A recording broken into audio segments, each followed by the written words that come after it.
Hey watch fans, Brad from Brent Miller Jewelers, and today I have for us 3 Omega Seamaster Ultra Deep models, all in stock. First time I've had all of these in stock at the same time, and certainly wanted to share them with you. I got 2 here on rubber strap, and then I have the third one here on the stainless steel bracelet. And I got to tell you, this is the first model I'm getting my hands on with these rubber straps, and they are a lot more comfortable on the rubber strap, just given the weight difference, and we'll get to that shortly. But again, having all 3 of these, I just thought I'd pose the question to you: which is your favorite Omega Seamaster Ultra Deep? Let's get the specs out of the way. So I measured these from the widest point, again, from the crown all the way to the side of the 9 here on the case at 49.4 millimeters.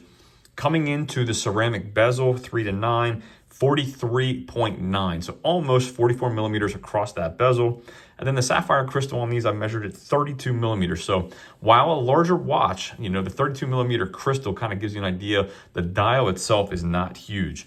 Case thickness on these, 18.2 millimeters, 51.6 lug tip to lug tip. So again, relatively large watch, but pretty compact lug to lug at 51.6.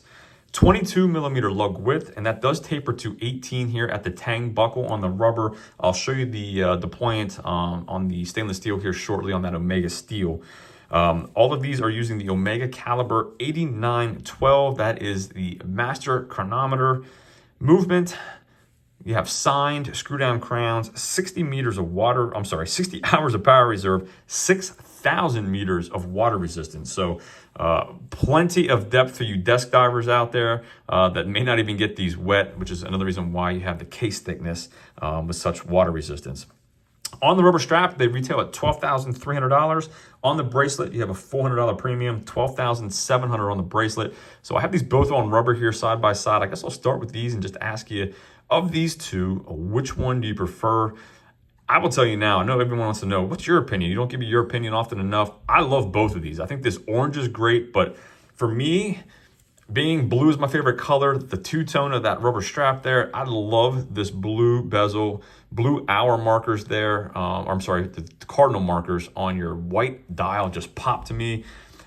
I've said it before, I'll say it again. I love blue markers on a white dial. So this to me is absolutely the winner. I love it. I think it looks great.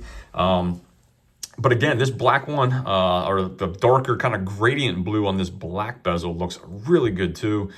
So there's not a loser in this bunch. All 3 of these are fantastic. If I had a larger collection with a couple different colors, that orange would certainly get added to it as well.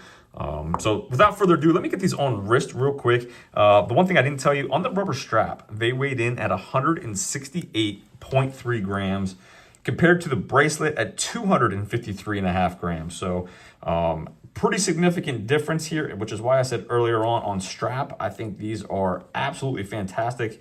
Again, for a 6 3/4 inch wrist, I would actually wear this on the rubber strap. I mean, I would wear it, not just actually, wear it. Again, is it thick? Is it large? It absolutely is. But if I wanted to, I could pull this off on the rubber strap. I think it looks great. Again, is it thick? Sure. If you like a larger watch, great.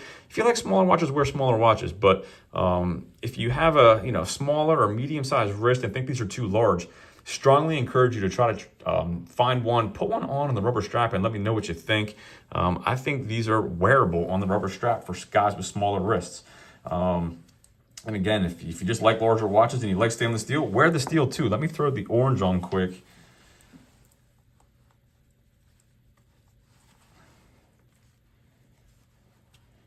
Really glad that we got some inventory on all at once. We've had one here and there, but having all of these to really kind of show you today.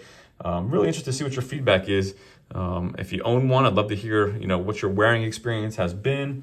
But again, here's the orange. And again, the orange is great. I am a huge fan of that blue on the white. And let me throw on the stainless steel again. Certainly heavier on the steel, but I will say, I didn't show you the clasp. I showed this on prior videos. The newer style clasp, just the shape of it and overall look of it, I think is really well done, well executed. The Omega steel is great. So huge fan of this new bracelet. I think it wears very comfortably, although heavy, it does wear comfortable. Great drape on the wrist. Again, for me, it's just significantly noticeably heavier on the bracelet, which you would expect with such a difference compared to the rubber strap. So I've rambled on long enough. I can't wait to see what you guys have to say in the comments. Let me know what your favorite is. Let me give you a little bezel action.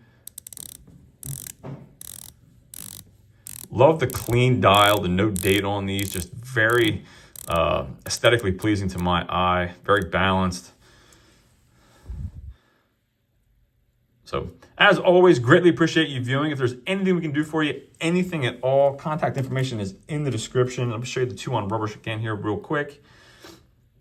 And as for lume, I will tell you the lume is great on these. I'm still working out, trying to get lume shots for you here in our new facility. I have some natural light coming through windows. So even when I turn the lights off, it's not real dark yet. So I need to get something to cover up my box here. So thanks again for viewing, and we'll see you in the next video.